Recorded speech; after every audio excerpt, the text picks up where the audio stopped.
नमस्कार, IGTV prime में आपका स्वागत है। मैं हूं शुभमिता विश्वास और हाजिर हूं देश और दुनिया की ताजा तरीन खबरों के साथ। सबसे पहले नजर डालते हैं आज की प्रमुख खबरों पर। रांची का यह पापी परिवार, नेत्रहीन बच्ची से पिता और भाइयों ने किया रेप, मां ने किया सहयोग। रातू रोड एलिवेटेड फ्लाईओवर का उद्घाटन 3 जुलाई को। अमरनाथ यात्रा का पहला जत्था रवाना, LG मनोज सिन्हा ने दिखाई हरी झंडी। भोगनाडीह में पुलिसिया लाठीचार्ज के खिलाफ आदिवासी संगठनों ने CM हेमंत का पुतला फूंका। India versus England T20, Smriti Mandhana Shefali Verma की जोड़ी ने रचा इतिहास। एलन मस्क ने फिर दी ट्रंप को धमकी, अमेरिका में मच गया हड़कंप।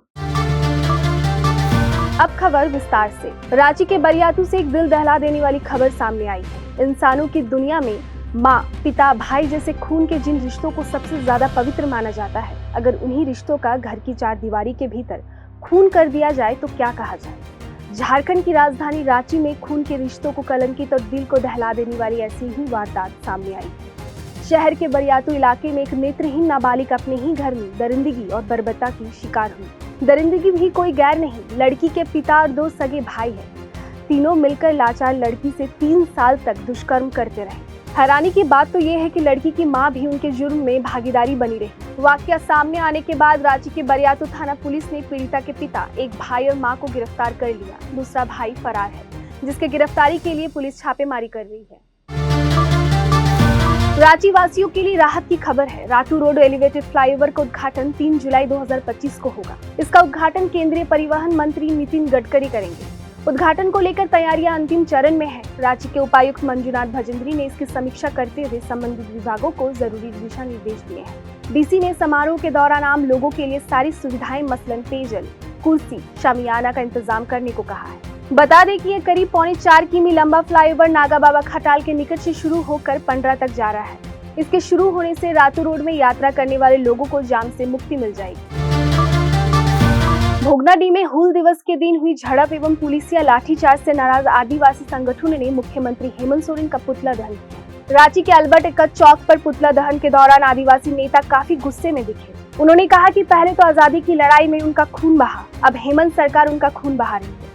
हेमंत सोरेन ये भूल गए हैं कि वो भी एक आंदोलनकारी शिबू सोरेन के बेटे हैं। आदिवासी संगठनों का आरोप है कि राज्य सरकार की लापरवाही और प्रशासनिक विफलता के कारण ये हिंसा हुई। उन्होंने कहा कि मुख्यमंत्री आदिवासी समुदाय के खिलाफ साजिश कर रहे हैं। मौके पर मुख्यमंत्री सोरेन के खिलाफ जमकर नारेबाजी की गई, साथ ही दोषियों के खिलाफ कड़ी कार्रवाई की मांग की गई। आदिवासी नेताओं ने कहा कि सरकार आदिवासी समुदाय के हित की रक्षा करने में विफल रही है और इसके कारण भोगनाडीह जैसी घटनाएं हो रही है। उन्होंने आरोप लगाया कि सरकार इस घटना को हल्के में ले रही है। देखिए, हम लोग हूल दिवस के अवसर पर जो लाठियाँ चली और हमारे जो सिद्धू कानू के वंशज को जो है लाठीचार्ज किया, उसी के विरोध में आज हम लोग पुतला दहन कर रहे हैं। हम ये कहना चाहते हैं कि पिछले दिनों आपने देखा होगा, शहादत दिवस के अवसर पर बिरसा मुंडा समाधि स्थल पर भी हम लोग को गिरफ्तार किया गया और आज वहाँ देख रहे हैं भोगनाडीह में जब अपने लोकतांत्रिक तरीके से पूजा पाठ करने जा रहे थे तो उस समय भी आपने जो है लाठी चलाने का काम किया। इसका मतलब स्पष्ट है कि यहाँ के मुख्यमंत्री जल जंगल जमीन पर बात करना नहीं चाहते हैं, स्थानीय नीति पर बात करना नहीं चाहते हैं, नगरी के मसले पर बात करना नहीं चाहते हैं, ट्रोली रेम के मसले पर बात करना नहीं चाहते हैं। ये लोकतंत्र है। लोकतंत्र में आदिवासी अगर आदिवासी मुख्यमंत्री यदि आप आदिवासियों के लिए काम नहीं करेंगे तो आपको कतई हम लोग बर्दाश्त नहीं करेंगे, क्योंकि ये राज आदिवासियों के लिए हुआ है। आदिवासी सिद्धांत को आपको बात करना होगा। सिद्धू कानू, चांद भैरव से लेकर के जयपाल सिंह मुंडा सभी ने अलग राज्य के निर्माण के लिए लड़ा, लेकिन आज देख रहे हैं कि आदिवासियों पर बात नहीं हो रही है। इसलिए मैं यही कहना चाहता हूँ सरकार से कि आप संज्ञान लेते हुए झारखंड को संभालिए। अराजकतावादी की ओर जा रहा है, अन्यथा जनता आकर के प्रतिवाद करेगी, विरोध करने का काम करेगी। आज एक सांकेतिक के रूप में आए हैं, आने वाला समय बड़ा जन आंदोलन तेज करने का हम लोग काम करेंगे। हजारीबाग के कालीबाड़ी स्थित मीठा तालाब के पास हनुमान मंदिर में असामाजिक तत्वों द्वारा हनुमान जी की प्रतिमा को नुकसान पहुंचाया गया। इससे इलाके में तनाव का माहौल बन गया है। सूचना मिलते ही स्थानीय लोग बड़ी संख्या में मंदिर परिसर में एकत्र हो गए। मौके पर सदर थाना क्षेत्र के SDPO अमित आनंद भी पहुंचे और स्थिति का जायजा लिया। SDPO अमित आनंद ने बताया कि मामले की गंभीरता से जाँच की जा रही है। HEC यानी हेवी इंजीनियरिंग कॉर्पोरेशन के पुनरुद्धार के लिए दिल्ली में केंद्रीय संसदीय समिति की बैठक हुई। इस बैठक में HEC मजदूर यूनियन के प्रतिनिधियों को पहली बार आमंत्रित किया गया। बैठक में कहा गया कि आर्थिक मदद से एचईसी का पुनरुद्धार किया जाएगा और इसके लिए मशीनों के आधुनिकीकरण और कामकाजी लोगों को नियमित वेतन देने पर भी चर्चा की गई। प्रबंधन के अनुसार नेटवर्थ और बैंक लोन पर विचार किया जाएगा और सोवरेन गारंटी पर जल्द ही निर्णय लिया जाएगा। समिति ने एचईसी के ब्याज बोझ को कम करने पर भी जोर दिया। बैठक में यह भी निर्णय लिया गया कि एचईसी को जमीन राज्य सरकार को लीज पर दी जाएगी ताकि फंड जुटाया जा सके। इसके अलावा इस्पात, कोयला, खान मंत्रालय, डीआरडीओ और इसरो के प्रतिनिधियों से वर्क ऑर्डर देने की अपील की गई, जिस पर उन्होंने सहमति जताई है। अब रुख करेंगे राष्ट्रीय खबरों की ओर। अमरनाथ यात्रा के पहले जत्थे को उपराज्यपाल मनोज सिन्हा ने बुधवार को भगवती नगर बेस कैंप से हरी झंडी दिखाकर रवाना किया। इस दौरान श्रद्धालु हर हर महादेव और बम बम भोले के जयकार लगाते रहे। यात्रा की आधिकारिक शुरुआत 3 जुलाई से होगी और ये 38 दिनों तक चलेगी। 9 अगस्त को रक्षाबंधन के दिन समाप्त होगी। अब तक 3.5 लाख से ज्यादा श्रद्धालुओं ने रजिस्ट्रेशन करा लिया है। इस बार यात्रा पहलगाम और बालटाल दोनों रूटों से होगी। जम्मू में तत्काल रजिस्ट्रेशन के लिए विभिन्न सेंटर खोले गए हैं, जो रोज 2000 श्रद्धालुओं का रजिस्ट्रेशन कर रहे हैं। बताते चले कि पिछले साल यात्रा में 5 लाख श्रद्धालुओं ने पवित्र गुफा के दर्शन किए थे। बढ़ते हैं अंतर्राष्ट्रीय खबरों की ओर। अमेरिका की राजनीति में एक बार फिर से हलचल मच गई। राष्ट्रपति डोनाल्ड ट्रंप और टेस्ला के सीईओ एलन मस्क के बीच वन बिग ब्यूटीफुल बिल को लेकर जबरदस्त तानातानी देखने को मिल रही है। ये बिल मंगलवार को अमेरिकी सीनेट में पारित हो गया है और अब इसे प्रतिनिधि सभा यानी हाउस ऑफ रिप्रेजेंटेटिव्स में भेजा जाएगा। ये वही बिल है जिसकी वजह से कुछ समय पहले ट्रंप और मस्क के बीच विवाद हुआ था, जो अब फिर से उभर कर सामने आ गया है। बता दें, बिल में टैक्स छूट और खर्च में कटौती से जुड़े प्रावधान हैं, जिन पर दोनों की राय अलग अलग है।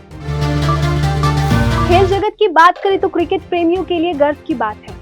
India versus England T20 Bristol में खेले गए 5 मुकाबलों की सीरीज के दूसरे मैच के दौरान स्मृति मंदाना और शेफाली वर्मा की जोड़ी ने इतिहास रच दिया। बता दें, अंतर्राष्ट्रीय स्तर पर महिला T20 मुकाबलों में सर्वाधिक रन बनाने वाली जोड़ी बन गई। भारतीय महिला टीम ने इंग्लैंड के खिलाफ 5 मैचों के सीरीज के दूसरे T20 मैच में 24 रन से जीत हासिल की। बता दें, इस जोड़ी ने अब तक 2726 रन बनाए हैं, जो महिला T20 अंतर्राष्ट्रीय क्रिकेट में किसी भी जोड़ी द्वारा बनाए गए सबसे अधिक रन है। इससे पहले ऑस्ट्रेलिया की एलिजा हेली और बेथ मूनी की जोड़ी ने 2720 रन बनाए थे। तीसरे स्थान पर सूजी बेट्स और सोफी डिवाइन की जोड़ी है, जिन्होंने 2556 रन बनाए। इस मैच में भारत ने पहले बल्लेबाजी करते हुए 181/4 रन बनाए। इंग्लैंड की टीम जवाब में 157/7 रन ही बना सकी। अमनजोत कौर और श्रीचरणी ने भारत के लिए शानदार प्रदर्शन किया। अब आपको लेकर चलते हैं मनोरंजन जगत में। साउथ मेगा स्टार चिरंजीवी की आगामी फिल्म विशंबरा को लेकर एक बड़ी खबर सामने आई। फिल्म का बजट 200 करोड़ रुपए है और लंबे समय से चर्चा में है। हालांकि वीएफएक्स के काम में देरी के कारण इसकी रिलीज में अब और वक्त लग सकता है। इस बीच फिल्म में एक स्पेशल डांस नंबर की योजना बनाई जा रही है, जिसके लिए टीवी की मशहूर नागिन मौनी रॉय को फाइनल किया गया है। अब चिरंजीवी की फिल्म में अपना जलवा दिखाने वाली है। इस खबर ने फैंस को खुशी से झूमने पर मजबूर कर दिया है। हालांकि अभी तक मेकर्स की तरफ से इस खबर की आधिकारिक पुष्टि नहीं हुई है। और अंत में बाजार और कारोबार की बात। भारत में बिजली की कीमतें अब नई क्रांति की ओर बढ़ रही है। नेशनल स्टॉक एक्सचेंज यानी NSE बिजली फ्यूचर कॉन्ट्रैक्ट शुरू करने जा रहा है, जिससे खरीदार और विक्रेता भविष्य की किसी तारीख पर बिजली की कीमत तय कर सकेंगे। ये पहल कीमतों में उतार चढ़ाव को कम करने और पावर जनरेटर सप्लायर्स और कॉर्पोरेट बायर्स के लिए ट्रेडिंग को सुविधाजनक बनाने में मदद करेगी। ये कदम कीमतों में स्थिरता लाने और पावर जनरेट सप्लायर्स व कॉर्पोरेट बायर्स को लाभ देने के लिए उठाया गया है। इससे असली बिजली की डिलीवरी नहीं होगी, बल्कि डेरिवेटिव्स की तरह कीमतों पर दाव लगाए जाएंगे। कॉर्पोरेटिव्स, ट्रेडिंग मेंबर और वित्तीय संस्थान इस प्लेटफॉर्म से जुड़कर लाभ कमा सकते हैं। फिलहाल आज के लिए इतना ही। दर्शकों को कैसी लगी हमारी ये पेशकश, हमें जरूर बताएं। कल फिर मिलेंगे रात 8 बजे। बने रहिए हमारे साथ, देखते रहिए IDTV इंद्रधनुष।